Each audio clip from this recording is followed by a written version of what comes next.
In the 1920s, astronomer Edwin Hubble came to work at the Mount Wilson Observatory in Southern California.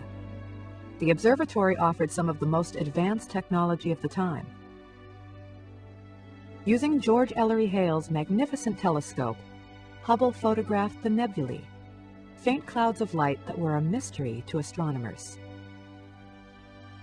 When Hubble examined his photographic plates, he discovered a Cepheid, a kind of star that varies in brightness over a period of time.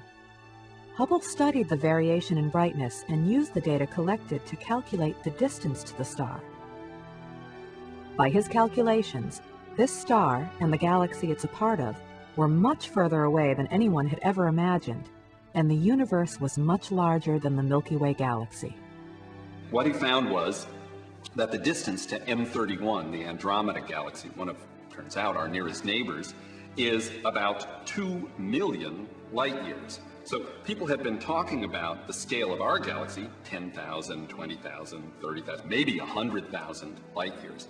What this meant was that M31 and all those other galaxies were not part of our system. They were themselves big systems equal to the Milky Way. Scientists now know that there are billions of galaxies, and each galaxy has hundreds of billions of stars. Hubble's discovery of the stunning size of the universe and the massive number of star systems within it revolutionized our picture of the cosmos. That discovery alone would have made Hubble one of the great astronomers, but he continued to study distant galaxies and made an even greater discovery. For 5 years, he gathered data on the movements of galaxies, recording their path and direction by studying the wavelengths of light. Different wavelengths of light appear as different colors of light. If a galaxy is moving away, its wavelengths of light are lengthened. This light appears redder. The faster the galaxy is moving away, the redder the light.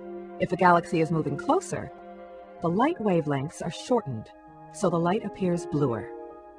After many years, Hubble could sit down and look at this great quantity of information, and he plotted a chart. He plotted for the nebulae the motions against the distances, and he found something truly amazing, a straight line. He found that the distance of a galaxy is proportional to its velocity.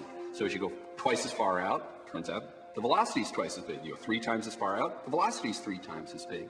We live in a world, I mean, a big world, and a universe where everything's rushing apart, and it's happening in a way we call Hubble's law, where the velocity is proportional to the distance.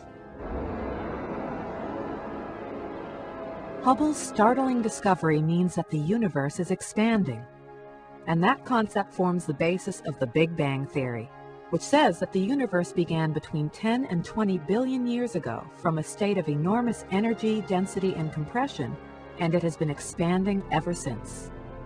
3, 2, 1, and liftoff of the Space Shuttle Discovery with the Hubble Space Telescope, our window on the universe. On April 25, 1990, the NASA crew aboard the Space Shuttle Discovery deployed the famous telescope named after Edwin Hubble. It orbits about 380 miles above Earth's surface.